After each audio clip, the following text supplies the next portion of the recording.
नमस्कार. दीपक रेगे कथाकथन चॅनलवर तुम्हा सगळ्यांचं मनापासून स्वागत. मित्रांनो, तुम्ही ऐकताय विजय जंगम सरांची जोगडा ही कादंबरी आणि आज भाग 9. दिवाळीचा सण आला होता. सण कसा साजरा करायचा याची चिंता आप्पासह शिवय्यालाही लागून राहिली होती. जवळ पैसा अजिबात नव्हता. शिवाय सुरलीसारख्या लहानशा खेड्यात आप्पाचं कुटुंब नवखं होतं. ज्या काही 4-2 ओळखी होत्या त्या आप्पाच्याच. सुरली गाव हे आप्पाच्या गावकीचं गाव नव्हतं, त्यामुळे शिवय्याचा या गावाशी संपर्क फार कमी होता. गावातल्या दुकानदाराजवळ पद चालेल असंही काही नव्हतं. कोणत्या आधारावर दुकानदारानं त्यांना 5-50 रुपयांचा माल उधार द्यावा? आप्पानं हातपाय हलवले पण कुठे काही जमेना. तेव्हा शिवय्या गणेशवाडीला गेला आणि तिथल्या गुजराच्या दुकानातनं दिवाळीचा माल घेऊन आला. धनत्रयोदशीच्या आदल्या दिवशीची घटना. रात्रीची वेळ होती. पार्वती घरात दिवाळीचे पदार्थ तयार करत होती. मनमथ आता 8-9 महिन्याचा झाला होता. शिवय्या त्याला सुतार निर्गुणाचे म्हणत खेळवत होता. नरेश, अजय त्याच्या भोवतीनं खेळत होते. आप्पा अंगणात टाकलेल्या बाजल्यावर पालथा झोपला होता. त्याच्या पलीकडे आकाराम घोंगडे अंथरून पान खात बसला होता. आप्पा आणि आकाराम यांच्यात कसली तरी चर्चा चालली होती. मनमथ एकाएकी रडायला लागला. शिवय्यानं त्याला समजावण्याचा प्रयत्न केला पण तो काही रडायचं थांबे ना. त्याचं रडणं ऐकून पार्वती चुलीपुढनं बाहेर आली.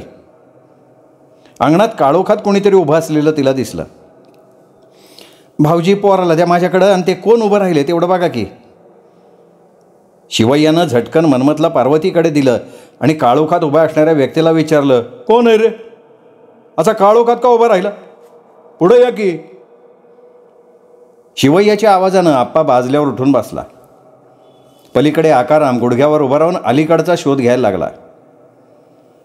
काळोखात उभी राहिलेली व्यक्ती दिव्याच्या प्रकाशात शिवय्याच्या समोर येऊन उभी राहिली. शिवय्यानं त्या व्यक्तीला चांगलं निरखून बघितलं आणि आनंदानं तो जणू ओरडला, अरे कोण? शांतय्या तू? अरे आप्पय्या, कोण आले बघ रे? अरे आपला शांतय्या आला. अरे दिवाळीच्या शुभमुहूर्तावर माझा भाऊ परत आला की रे. शिवय्या आनंदानं वेड्यासारखा बोलत होता. आप्पा अंगणातनं उठला, आत छपरात आला. दोन्ही गुडघ्याला दोन्ही हातांची मिठी घालून बसलेल्या शांतय्याला डोळे भरून बघायला लागला. शांतय्याच्या तोंडातून तर शब्दच बाहेर पडत नव्हता. गेल्या 10 वर्षातनं आज तो आपल्या 2 भावांना भेटत होता. अजय आणि नरेश दोघेही जण शांतय्याकडे टकामका बघत होते. आपल्याला दुसरा एक चुलता आहे एवढंच त्यांना माहिती होतं. आत्ता ते प्रत्यक्ष आपल्या त्या चुलत्याला बघत होते. पार्वतीनं शांतय्यासमोर पाण्याचा तांब्या आणून ठेवला. शांतय्या, शिवय्याचा 2 नंबरचा भाऊ, सगळ्यात थोरला शिवय्या. शिवय्याचं ऐन उमेदीत लग्न झालं होतं. लग्न झाल्यानंतर 1 वर्षाच्या आतच साथीत त्याची बायको मरून गेली. पुन्हा शिवय्यानं लग्न नाही केलं. या शांतय्याचं लग्नच झालं नाही. त्याला TBचा आजार होता. 3 भावात फक्त आप्पाचा वंश वाढला. शिवय्या आणि शांतय्या या दोघांनी भावाची मुलं तीच आपली मुलं असं समजून आप्पाचा प्रपंच ओढत नेला. शांतय्या पंढरीच्या विठ्ठलाचा भक्त होता. दर 15वड्याची एकादशी तो करायचा. माघ महिन्यातली पंढरीची वारी न चुकता करायचा. त्याचा TBचा आजार वाढतच चालला होता. औषध पाणी करून झालं होतं पण त्याचा त्रास काही कमी होत नव्हता. शांतय्या वैतागून गेला होता. माघ महिन्यातली वारी जवळ आली होती. वारीला जातो म्हणून शांतय्या पंढरीला गेला, तो परत आलाच नाही. आप्पानं शिवय्यानं त्याचा शोध घेतला पण उपयोग काही झाला नाही. या घटनेला आज 10 वर्ष लोटली होती आणि अचानक शांतय्या सुरलीत येऊन आप्पाच्या घरात दाखल झाला होता. त्याला पाहून सगळ्यांना आश्चर्य वाटलं होतं. पार्वतीनं दिलेल्या पाण्यानं शांतय्यानं हातपाय धुतले. सगळ्यांची जेवणं झाली आणि तिघे भाऊ अंगणात गप्पा मारत बसले. शांतय्या, अरे एवढे दिवस होता तरी कुठं? तुझा शोध घेऊन घेऊन आम्ही थकून गेलो.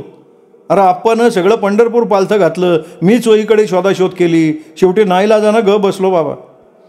अरे मी सुखरूप आहे, एवढं तरी कळवायचं ना. शिवय्यानं विषयाला सुरुवात केली. तुम्ही माझा शोध का म्हणून करत होता?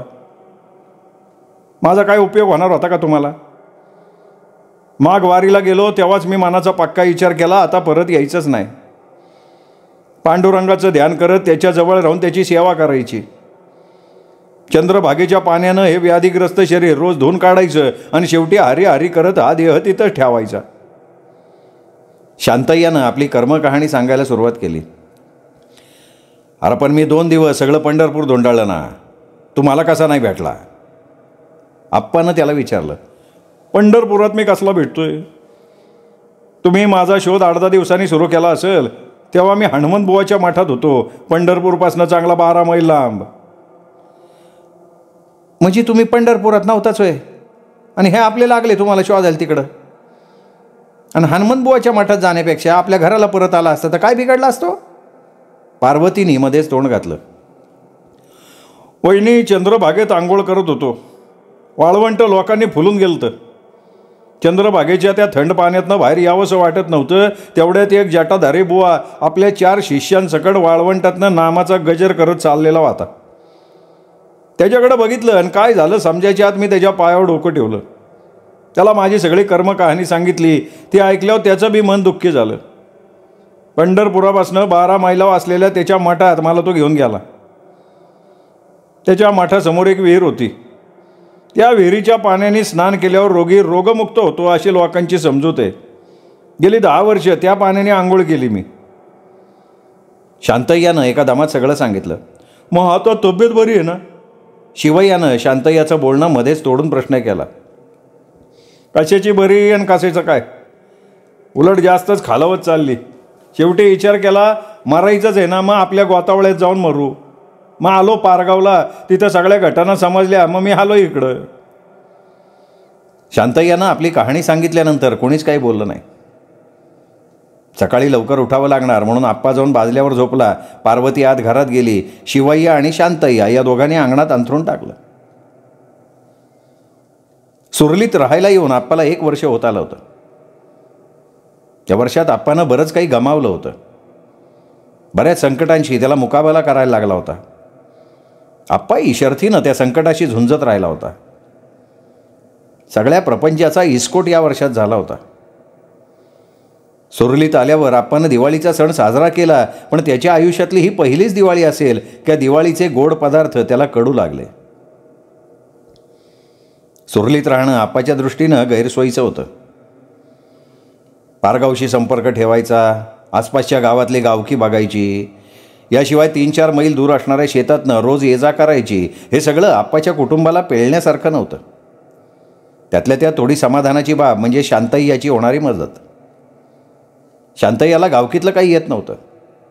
आप्पासारखा छक्क्या पंजातला तो माणूस नव्हता. साधा भोळा स्वभावानं सरळ असणाऱ्या शांतय्यानं स्वतःहून गुरांची जबाबदारी घेतली. 2 मुलांच्या बरोबर एक पोक्त माणूस शेतात जायला लागला. त्यामुळे आप्पाची ती एक काळजी मिटली होती. शांतय्याला टीबीचा आजार होताच. तो बळावत सुद्धा चालला होता, पण शांतय्यानं आपल्या कामात कसूर केली नव्हती. पार्वतीसुद्धा सुरलीतल्या जीवनाला कंटाळली होती. आजपर्यंत चांगल्या आईस पैस घरात वावरल्यानं छपरातलं टाचकं जीवन तिचं मन कुरतडत होतं. सुरलीसारख्या छोट्या खेडेगावातल्या 4 स्त्रियांची ओळख पाळख करून घ्यावी, त्यांच्यात मिळून मिसळून राहावं असं तिला कधी वाटलंच नाही.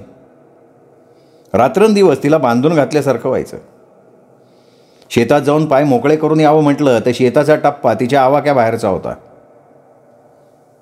मनमत बरोबर हसण्या खेळण्यात ते दिवस घालवत होती. मनमतच्या वेळी बाळंतपणात तिचे फार हाल झाले होते. ओल्या अंगाला शेकणं भाजणं दूर राहिलं. 5वी झाल्यावर लगेच तिला चुलीच्या समोर बसायला लागलं होतं. एकंदरीत आप्पाचं कुटुंब सुरलीतल्या जीवनाला कंटाळलं होतं. एक दिवस दुपारी शिवय्या गणेशवाडीहून धापा टाकत आला. आप्पा घरातच होता. वास्तविक शिवय्या सकाळी बाहेर पडला म्हणजे संध्याकाळीच परत येत असे. आज तो दुपारीच परत आल्यानं आप्पानं त्याच्या तोंडाकडे संशयानं बघितलं. शिवय्याच्या चेहऱ्यावरनं घामाच्या धारा वाहत होत्या. अंगावरचं उपरणंसुद्धा घामानं भिजून चिंब झालं होतं.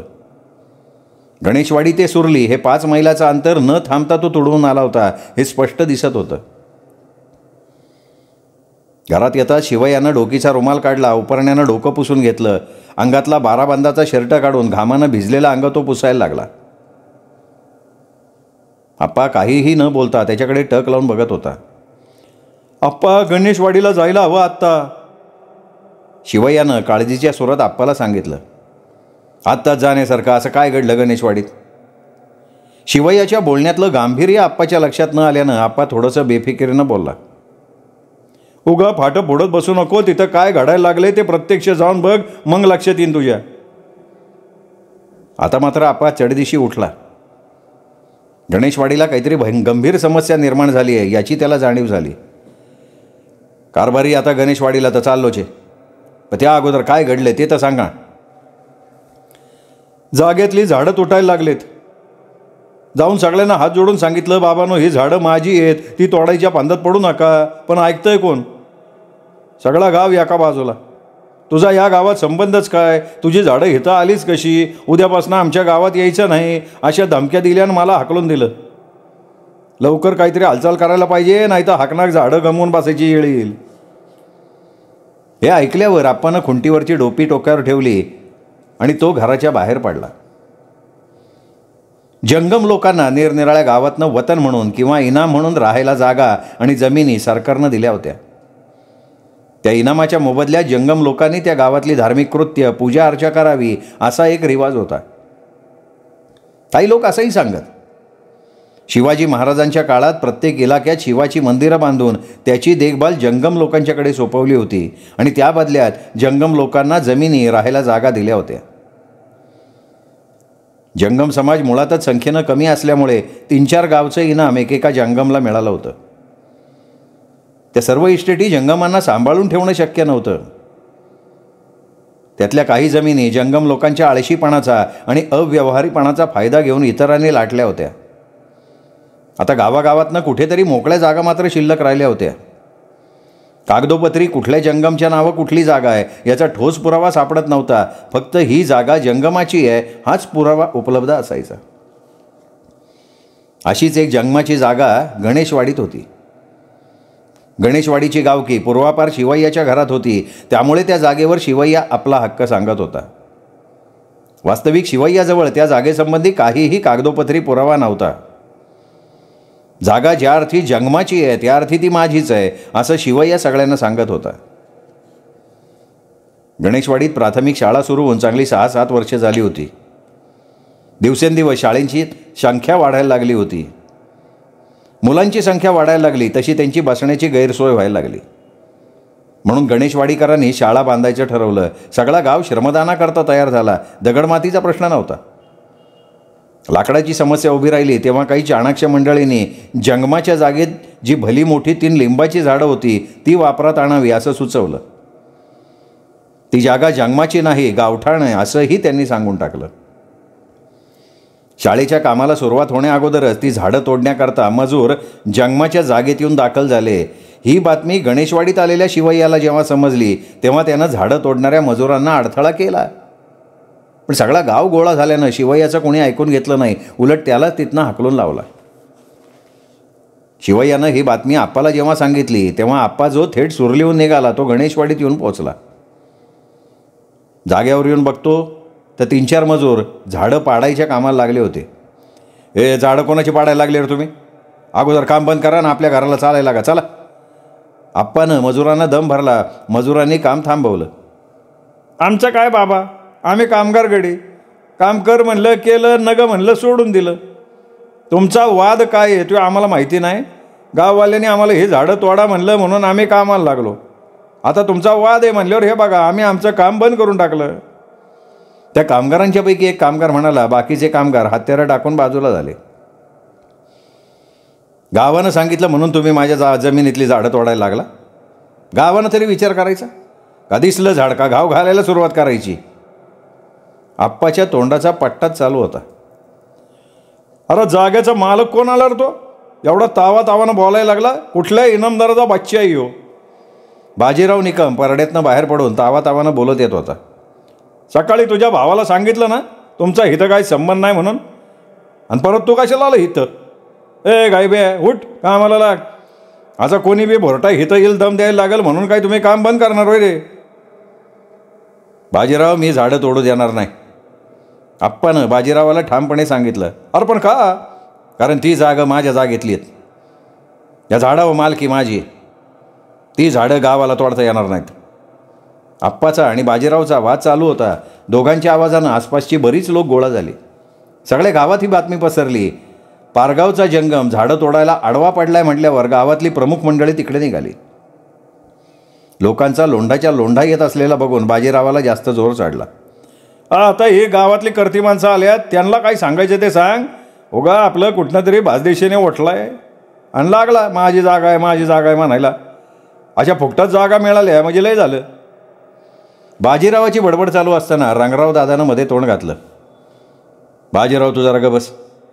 हा आप्पा, काय म्हणणे तुझं बाबा? तू का या कामाला अडथळा दिला? हे बघा, माझ्या जागेतली झाडं तोडू नका हे सांगायला मी इथं आलोय. या पलीकडं माझा कसला बी अडथळा नाही. अरे पण झाडं कोणाची, जागा कोणाची? झाडं बी माझी आणि जागा बी माझी. तसा तुझ्याजवळ पुरावा आहे का? ह्या प्रश्नावर आप्पा गप्प बसून राहिला. तो काहीच बोलत नाही म्हटल्यावर बाजीरावानं लगेच मध्ये तोंड घातलं. दादा, त्याच्याजवळ कसला आलाय पुरावा? त्यो पारगावचा. ह्याच्या बापाचं गणेशवाडीत काय हो? आला आपला अंदाजानं माझी जागा आहे म्हणत. अशा कुठं जागा मिळते तोय? बाजीराव, तोंड सांभाळून बोला. तू माझ्या जागेत येऊन मला बोलतोयस याचं भान ठेव. तू का एवढं तोंड सोडलंय मला माहिती. या सगळ्या लोकांच्या समोर मी तुला सांगतो, हा जो उकिरडा तू माझ्या जागेत टाकलाय तो लवकरात लवकर काढून टाक. आप्पानं बाजीरावाचं तोंडच फोडलं. बाजीरावानं त्या जागेत उकिरडा टाकला होता. आप्पानं त्याला तो काढून घ्यायला सांगितला होता, पण बाजीरावानं ऐकलं नव्हतं ते. आप्पानंही त्याच्याकडे जास्त लक्ष दिलं नव्हतं. पण आता बाजीराव जास्त तोंड सोडून बोलायला लागला तेव्हा आप्पानं त्याला ठणकावलं. उकिरड्याचा विषय निघताच बाजीराव पुन्हा चावताळला. अरे जा, अगोदर दादा म्हणतात ना तसला पुरावा दाखव आणि मग तुझी जागा आहे का नाही ते बघू. आता हे मध्ये दुसरंच भांडण उपटलं बघा. शाळा बांधायला येळ काही चांगली दिसत नाही बाबा. जमलेल्या लोकातनं आवाज आला. आप्पा, तू ही जागा तुझी आहे म्हणतो, पण ही जागा आहे गावठाणाची.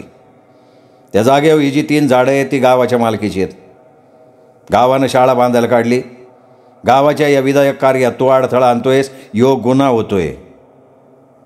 गावठाणात गावाचा पूर्ण हक्क असतो. रंगराव दादा कायदेशीर भाषेत आप्पाला पुन्हा समजावणीच्या सुरात सांगत होते. गावाचा हक्क गावठाणावरती असतो, एखाद्याच्या खाजगी मालकीच्या जागेवर नसतो. आप्पानं त्याच भाषेत त्यांना स्पष्ट करून सांगितलं. म्हणजे आम्ही सांगतोय ते तू ऐकणार नाही तर. हे बघ, गावात शाळेची इमारत व्हावी ही सगळ्या गावकऱ्याची इच्छा आहे. तो सगळ्यांच्या भावनेचा प्रश्न आहे. याला विरोध करून गोत्यात येऊ नको. हे बघा दादा, तुमची शाळा बांधायला माझा विरोध असायचं काही कारणच नाही. माझा विरोध आहे तो माझी झाडं तुम्ही बेकायदेशीर तोडतायत ना त्याला. माझी तुम्हा जमलेल्यांना विनंती आहे, तुम्हाला शाळेसाठी लाकूड फाटा आवश्यक आहे. आवश्यक आहे ना? मग तुम्हापैकी कोणी दोघा तिघांनी आपल्या शेतातली झाडं द्या, उदारपणा दाखवा. माझ्यासारख्या गरीबावर कशाला अन्याय करताय? अरे लईच बोलतोय की हो. सगळ्या गावाचं ऐकत नाही म्हणजे काय? मागापासनं दादा समजून सांगते तरी बी याचं पावणेपाच आहेच. दादा, आणखीन एकदा तुमच्या भाषेत त्याला समजून सांगा. ऐकलं तर ठीक, नाही तर त्याला काय करायचं ते करू द्या. कुठला बी राजा आला तरी सगळ्या गावाच्या मोरं काय करणार त्यो? जमलेल्या गावकऱ्यांपैकी एक गावकरी फाड बोलत होता. आत्तापर्यंत त्या जागेजवळ जवळजवळ सगळा गाव गोळा झाला. कामगार काम थांबवून एका बाजूला बसून होते. आप्पा एका बाजूला बसून सगळ्यांना तोंड देत होता. विनाकारण हा माणूस शाळेच्या कामात अडथळा आणतोय असा समज सगळ्यांचा झाला. जमलेले लोक आपापसात काय वाटेल ते बोलत होते. आप्पाच्या कानावर ते आचकट विचकट शब्द पडत होते, पण आप्पानं संयम काही सोडला नाही. असं गप्प बसून काही निष्पन्न होणार नाही म्हणून रंगराव दादांनी पुन्हा सुरुवात केली. काय करायचं म्हणतो आप्पा? दादा, मी काय करणार? जे काय करायचे ते तुम्ही करायचे. मी माझं मत कवाच सांगून टाकले. आणखी ऐकायचं असेल तर सांगतो, तुम्ही माझी झाडं तोडणं थांबवा आणि हा संघर्ष इथं मिटवा. ठीक आहे, ठीक आहे गैबू, चला उठा आणि कामाला सुरुवात करा. 8 दिवसात 3 झाडं पाडून झाली पाहिजे. इथून पुढं कोणच्या बी अडथळ्याला जुमानायचं नाही. आप्पा, तुला आम्ही लय समजावण्याचा प्रयत्न केला, पण तू आपला हात सोडायला काय तयार नाही. शेवटी नाईलाजानं तुला सांगतो, ही जागा गावठाणाची आहे. त्यातली ही 3 झाडं गावाच्या मालकीची आहेत. आम्ही ती झाडं तोडणार आहे. तुला गावावर कायदेशीर काय करायचं असेल ते कर. त्याला तोंड द्यायला सगळा गाव समर्थ. चाल रे. झाडं तोडायचा एकमुखी निर्णय घेतल्यानं लोकांचा जमाव पांगला गेला. कामगार कामाला लागले. रंगराव दादा इतर जण निघून गेले. आप्पा तसाच बसून होता. कसला तरी विचार त्याच्या डोक्यात चालू होता. कामगार लोक त्याच्याकडे बघत होते, कामही करत होते. थोड्या वेळानं आप्पा झटकन उठला, तालुक्याच्या वाटेला लागला. तालुक्याच्या गावात जाऊन रिस्तर त्यांनी गणेशवाडीवर फौजदारी केली. ठाणे अंमलदार एकांडेनं आप्पाची तक्रार नोंदवून घेतली. आप्पाचं म्हणणं शांत चित्तानं ऐकून घेतल्यावर एकांडे म्हणाला, ए बघा, तुम्ही आता जाऊ शकता. 4 दिवसात तपास करण्यासाठी आम्ही येतो गणेशवाडीला. आपण साहेब, 4 दिवसात त्या 3 झाडापैकी एखादं झाड तोडलं जाण्याची शक्यता आहे. मग बरोबर आहे तुमचं. त्याची व्यवस्था आम्ही करतो ना. ये SP, जरा आत ये. हे बघ, उद्या गणेशवाडीला जायचं. तिथं शाळेसाठी झाडं तोडायचं काम सुरू आहे. सरपंचाला सांगायचं, झाडं तोडण्याच्या बाबतीत तक्रार आली तेव्हा संबंधित झाडाची तोड थांबवा. तपासासाठी आम्ही 4 दिवसात येतोय. त्यानंतर झाडं तोडीला परवानगी मिळेल. हे लेखी पत्र घे, सरपंचाला नेऊन दे. दुसऱ्या दिवशी SP गणेशवाडीला गेले आणि 4 दिवसांपर्यंत झाडतोड थांबवण्यात आली. आप्पानं केलेल्या फौजदारीनं गणेशवाडी खवळून उठली.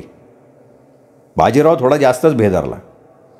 आपल्याला या प्रकरणात गोवलं जात आहे का काय याची धास्ती त्याला लागून राहिली होती. पण फौजदारी ही सगळ्या गावावर केली आहे, तेव्हा आपण एकटेच त्यात अडकले जाण्याची शक्यता नाही, अशीही त्यांनी आपल्या मनाची समजूत घातली. रंगराव दादाची धावपळ उडाली होती.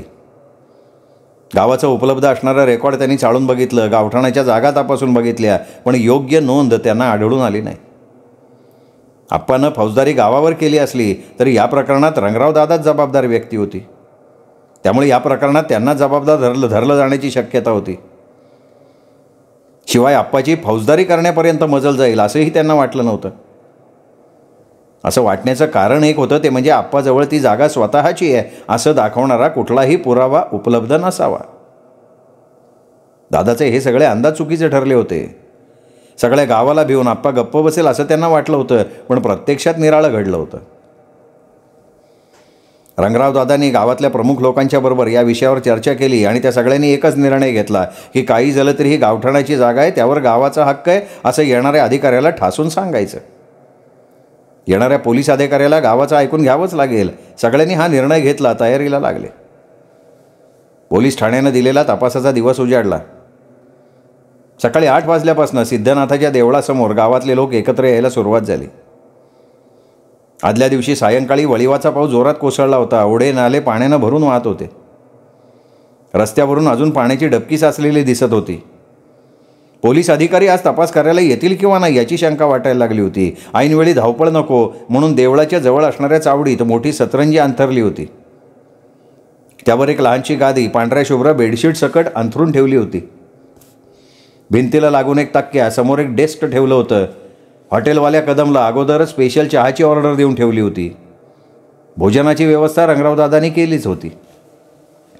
सकाळचे 10 वाजले आणि दीक्षित फौजदाराची बुलेट गाडी सिद्धनाथाच्या देवळाला वळसा घालून चावडी समोर आली. जमलेल्या लोकांना तिनं पाहिलं तसे पटापटा सगळे चावडीत जाऊन बसले. रंगरावदादांनी फौजदाराचं स्वागत केलं. त्याच्यासकट गादीवर बसले. थोड्या वेळात कदम चहाची किटली घेऊन आला. आप्पानं केलेली तक्रार काहीशी गंभीर स्वरूपाची होती. आपल्या तक्रारीत आप्पानं सगळ्या गावाला जबाबदार धरलं होतं. सगळा गाव मिळून आपल्यावर अन्याय करतोय असा एकंदर त्या तक्रारीचा सूर होता. एकंदर तक्रारीचं स्वरूप बघता तालुका ग्रामीण पोलीस स्टेशनचे फौजदार श्री दीक्षित स्वतः या तपास कामाला आले होते. चावडी लोकांनी खचाखच भरली होती. ज्यांना बसायला जागा मिळाली नव्हती ते बाहेरच्या बाजूला घोळका करून उभे होते. दीक्षितांनी डोक्यावरची टोपी काढली, डेस्कवर ठेवली. जवळच्या काळ्या रंगाच्या पिशवीतनं आप्पानं दिलेला तक्रार अर्ज बाहेर काढला.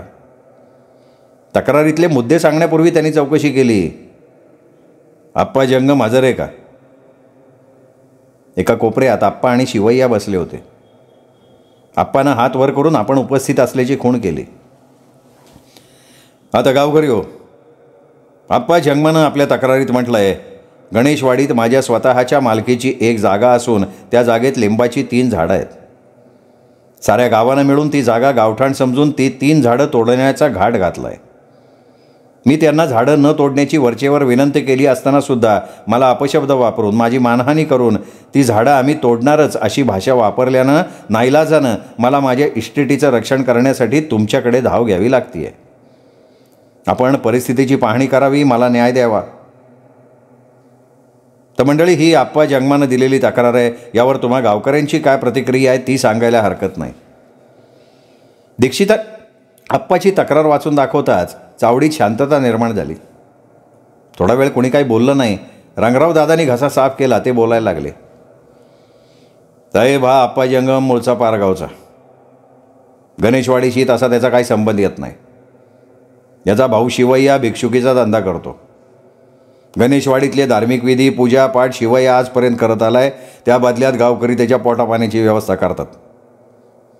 ज्या गावावरती हा पोट भरतो त्याच गावावर त्याने आज फौजदारी केली. अख्ख्या गावाला गुन्हेगार ठरवले. या जागेतली झाडं गावानं तोडायला घेतली. ती जागा गावाच्या मालकीची. आज गावाला शाळेची इमारत नाही. इथं जमलेल्या गावकऱ्यांची पोरं देवळात बसून शिक्षण घेत आहेत. आता सगळा गाव श्रमदानानं शाळेची इमारत उभी करायला सज्ज झाला आहे. गाव स्वरूपी कामं करता गावाच्या हद्दीतली आम्ही झाडं तोडत असताना हा आप्पा जंगम आडवा पडला. गाव स्वरूपी कामाला त्यानं अडथळा दिला. याबद्दल तुम्ही त्याला काय शासन करणार ते स्पष्ट करा. आम्ही त्याला बरोबरीनं सांगितलं, पण त्यानं आमचं म्हणणं काय मांडलं नाही. रंगराव दादा सगळा इतिहास सांगत असताना चावडीत शांतता पसरली. फौजदार दीक्षित शांत चित्तानं दादांचं म्हणणं ऐकून घेत होते. अधूनमधून मान डोलावून दादांच्या म्हणण्याला प्रतिसाद देत होते. हे बघून जमलेले लोक खुश झाले. दादांनी फौजदाराला गुंडाळला अशी नाहक समजूत बऱ्याच जणांची झाली. आता आप्पावर चौफेर हल्ला करायला वातावरण योग्य झालं आहे अशी समजूत करून घेऊन बाजीरावानं मध्ये तोंड घातलं.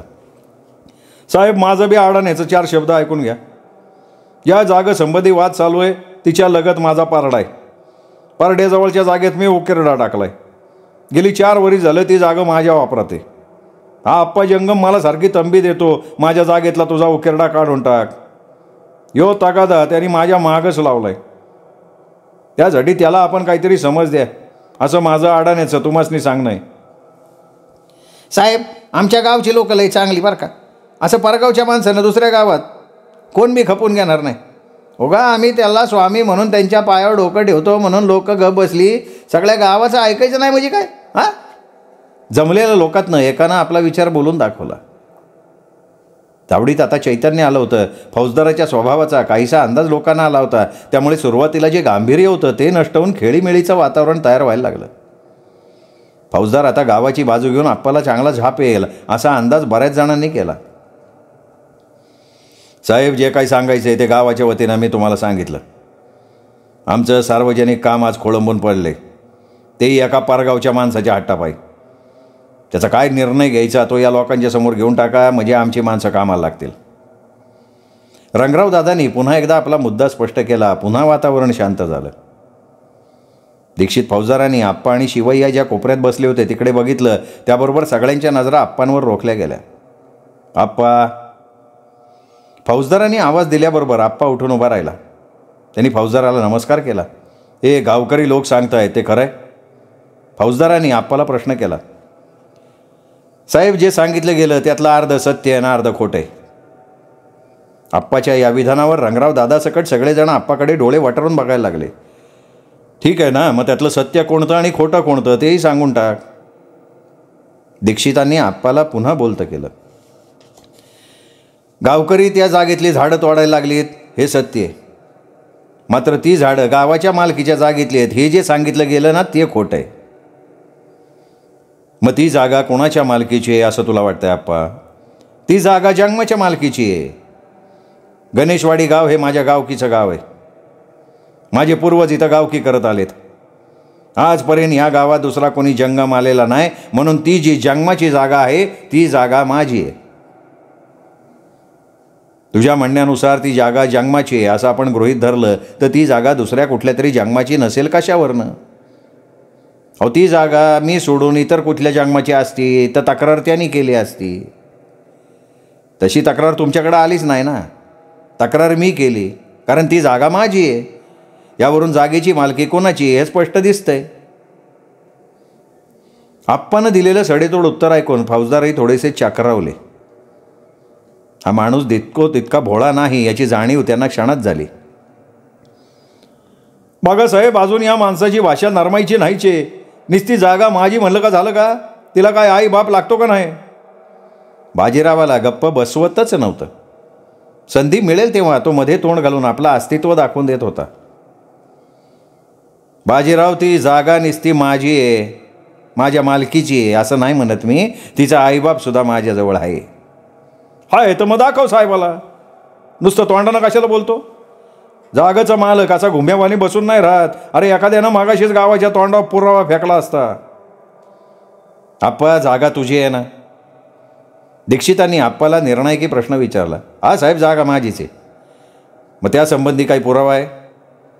साहेब, पुरावाच पाहिजे ना तुम्हाला? हा घ्या पुरावा.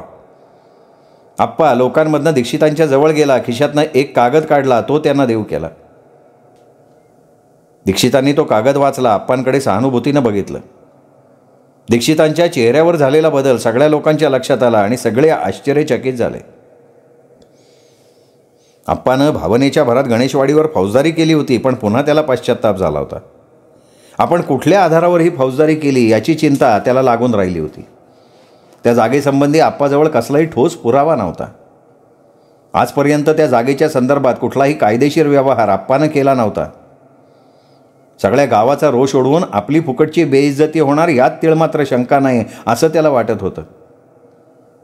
शिवाय गाव स्वरूप कामाला अडथळा केल्याबद्दल काय शासन होईल याचीही त्याला चिंता होती. या संदर्भात आप्पानं शिवय्याबरोबर चर्चा केली, पण त्या चर्चेतनं निष्पन्न काही झालं नाही. सहज म्हणून आप्पा त्या दिवशी गणेशवाडीला गेला होता. त्या जागेवरही तो जाऊन आला. झाडं तोडायचं काम बंद होतं. रस्त्यानं जात असताना गुजराच्या दुकानाजवळ बसलेल्या रघुनाथ डवऱ्यानं आप्पाला हाक मारली. आप्पा, आप्पा जरा इकडे रे. नाही म्हणला असा का फिरायला लागला तू? अरे काय सांगायचं रागे, नको ती भानगड करून बसलो. आता ते निस्तरायची कशी याचा विचार करतोय. मला सगळं ठाव आहे, काय घाबरू नको तू. हे बघ, माझ्या वयाला आता 60 वर्ष झाले. मी 12 वर्षाचा असताना आम्ही आमचं घर विकत घेतलेलं आहे. घर विकत घेताना चतुष्सीमा लिहिलेले असतात का नाही? त्यात घराच्या पाठीमागची जागा कोणाची तर जंगमाची असा स्पष्ट उल्लेख आहे आमच्या कागदात. तो कागद घे, त्याची नक्कल जवळ ठेव, सगळ्यांचा थोबाड फोडून टाक. रघुनाथ डवऱ्यानं दिलेली माहिती आप्पानं ऐकली तसा तो तालुक्यात येऊन दाखल झाला. संबंधित ऑफिसात येऊन तिथल्या कारकुनाला गणेशवाडीचा संबंध गावठाण चाळायला लागलं. आप्पाचं तालुक्याला जाणं येणं कायम असल्यानं संबंधित अधिकारी आप्पाच्या परिचयाचा. त्यामुळे ते काम व्हायला अजिबात वेळ लागला नाही. कागदोपत्रीही ती जागा जंगमाची असल्याची नोंद दिसून आल्यावर आप्पानं त्याची एक नक्कल काढून घेतली. खुशीत घरी आला. फौजदार दीक्षितांनी त्या जागेसंबंधी जेव्हा पुराव्याची मागणी आप्पाकडे केली तेव्हा आप्पानं तो पुरावा सादर केला. तो कागदपत्र वाचून झाल्यानंतर दीक्षितांनी जमलेल्या गावकऱ्यांना सांगितलं, हे बघा, संबंधित जागा ही जंगमाच्या मालकीची आहे. त्याची कागदोपत्री नोंद आहे. त्याचा हा पुरावा आप्पा जंगमनं सादर केला आहे. ज्या अर्थी ती जागा जंगमाची आहे त्या अर्थी ती 3 झाडंसुद्धा त्याच्याच मालकीची आहेत.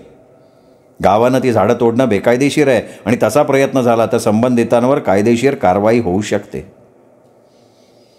फौजदार दीक्षितांनी दिलेला निर्णय ऐकल्यानंतर जमावातनं एक एक गावकरी चावडीतनं बाहेर पडायला लागला. लगेच आप्पानं दीक्षितांना बाजीरावाच्या उकिरड्यासंबंधी विचारलं.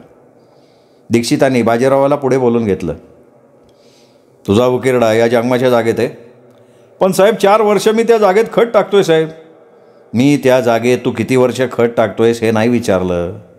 तुझा उकिरडा तिथे आहे ना? हाय. ताबडतोब तिथनं उकिरडा काढ. साहेब, थोडी मुदत द्या. अहो, उकिरडा काल पडलेल्या पावसाच्या पाण्यानं तुडून भरलाय. पाणी आटलं का घेतो ना काढून उकिरडा. उकिरडा हलवण्याकरता मुदत देऊ शकत नाही. आणि तुला मुदत हवी असेल तर मालकाच्या परवानगीनं घे. आप्पा, याला उकिरडा काढून घ्यायला किती दिवसाची मुदत देतो? साहेब, फक्त आजच्या दिवसाची. उद्या तो उकिरडा माझ्या जागेत दिसता कामा नाही. आप्पाचा कठोर निर्णय ऐकला बाजीरावाचा जळफळाट झाला. पाण्यानं तुडुंब भरलेल्या उकिरड्यातनं खत बाहेर काढणं सोपं काम नव्हतं. त्यानं आप्पाला पुन्हा विनंती केली, स्वामी मी तुझी जागा खाली करून देतो, मला थोडा अवधी. अजिबात नाही. अवधी मिळायची वेळ टळून गेली. रावसाहेबांच्या समोर सांगतो, माझ्या जागेत उद्या किरडा दिसता कामा नाही आणि ह्यापेक्षा मला जास्त विचारायचं नाही. आप्पाचा निर्णय अखेरचा होता. बाजीरावाला आप्पाची जागा खाली करण्यावाचून गत्यंतर नव्हतं. त्याला पाण्यानं तुडुंब भरलेल्या उकिरड्यातनं खत काढून घेऊन आप्पाची जागा मोकळी करावीच लागली. मित्रांनो, हा 9वा भाग इथेच संपला. 10वा भाग उद्या. तोपर्यंत नमस्कार.